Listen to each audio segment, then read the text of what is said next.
जय मार्कंडे महादेव। हर हर महादेव।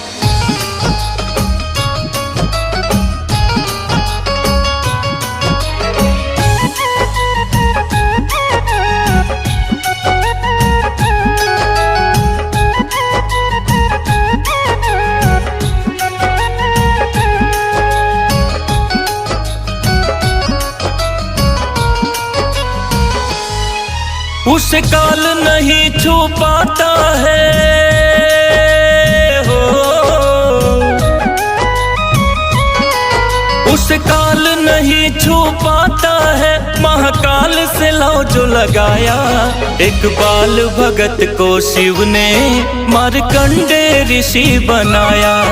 एक बाल भगत को शिव ने मार्कंडे ऋषि बनाया।